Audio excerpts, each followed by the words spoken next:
ಹೋಗಿದ್ವಿ, ಎಲ್ಲೋದ್ರು ಒಂದೇ ಮಾತು ಹೇಳ್ತಿರೋದು, ಇಲ್ಲ ಸರ್ ಮೇಟಿ ಅವ್ರು ತುಂಬ ಕೆಲಸ ಮಾಡಿದ್ದಾರೆ, ಇಲ್ಲಿ ಅವ್ರಿಗೇನೋ ಮತ ಕೊಡೋದು.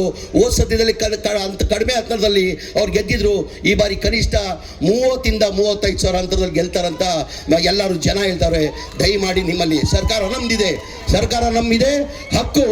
ನೀವೇನು ಮತ ಕೊಡಬೇಕಾಗಿರೋದು ಅದಕ್ಕಿಂತ ಜೊತೆ ಇವ್ರ ಹಕ್ಕು, ಇವ್ರ ತಂದೆಯವ್ರ ಹಕ್ಕಿದ್ದು. ತಾವು ಮೇಟಿ ಅವ್ರನ್ನ ಆಯ್ಕೆ ಮಾಡಿದ್ದು 5 ವರ್ಷಕ್ಕಂತ ತಾವು ಆಯ್ಕೆ ಮಾಡಿದ್ರು. ಮಧ್ಯದಲ್ಲಿ ನಮಗೆಲ್ಲ ಬಿಟ್ಟೋಗ್ತಂತ ನಾವು ಯಾರೂ ನಿರೀಕ್ಷೆ ಇಟ್ಟಿಲ್ಲ. ಆ ಹಕ್ಕನ್ನು ಅವನ ಮಗನಿಗೆ ಕೊಡಬೇಕು. ಇನ್ನೂ 2 ವರ್ಷ ಸರ್ಕಾರ ಇದೆ, ಇನ್ನೂ ಒಳ್ಳೆ ಅಭಿವೃದ್ಧಿ ಕೆಲಸ ಮಾಡೋಕ್ಕೆ ಸಾಧ್ಯ ಆಗಿದೆ. ನಮ್ಮ ನಾಯಕರಾದಂಥ ಸಿದ್ದರಾಮಯ್ಯ ಅವರು 28ವರೆಗೂ ಮುಖ್ಯಮಂತ್ರಿ ಆಗ್ತಾರೆ. 28 ಆದಮೇಲೆ ಜನ ಸುಲಭವಾಗಿ ಅವ್ರು ಬಿಡಲ್ಲ. ಮುಂದೇನೂ ಅವ್ರು ಮುಖ್ಯಮಂತ್ರಿ ಆದರೆ ಆಶ್ಚರ್ಯ ಇಲ್ಲ, ಮುಂದೇನೂ ಮುಖ್ಯಮಂತ್ರಿ ಆದರೆ ಆಶ್ಚರ್ಯ. ದಯಮಾಡಿ ನಿಮ್ಮಲ್ಲಿ ಕೈ ಜೋಡಿಸಿ ನಾನು ಮನವಿ ಮಾಡಿ ಕೇಳ್ತೀನಿ. ನಾನು ನೋಡಿದೆ, ಸರ್ ನಾನು ಏನು ತಿಳ್ಕೊಂಡಿದ್ದೆ, ನಮ್ಮ ರಾಜ್ಯದಲ್ಲೇ ನಿಮ್ಮ ಜನ ಕೇಳ್ತಾರಂತ. ನಾನು ಕೇರಳ ಒಂದು ನಿಮಿಷ ಇರ್ರಿ, ನಾನು ಅಲ್ಲಿ ಕೇರಳಕ್ಕೆ ಹೋಗಿದ್ದೆ ಸರ್. 10 ದಿನ ಕೇರಳಲ್ಲಿದ್ದೆ ನಾನು.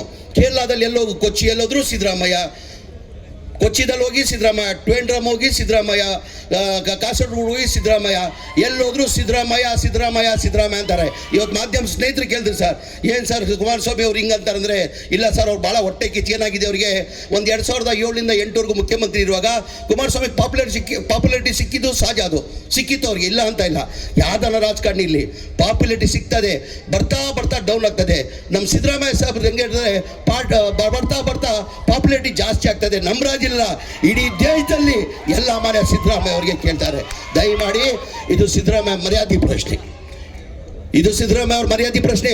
ಉಮೇಶ್ ಅವ್ರ ಕ್ಯಾಂಡಿಡೇಟ್ ಇಲ್ಲ, ಉಮೇಶ್ ಮೇಟಿ ಅವರು.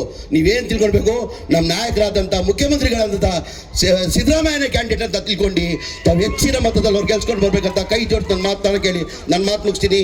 ಜೈ ಹಿಂದ್, ಜೈ ಕರ್ನಾಟಕ, ಜೈ ಕಾಂಗ್ರೆಸ್.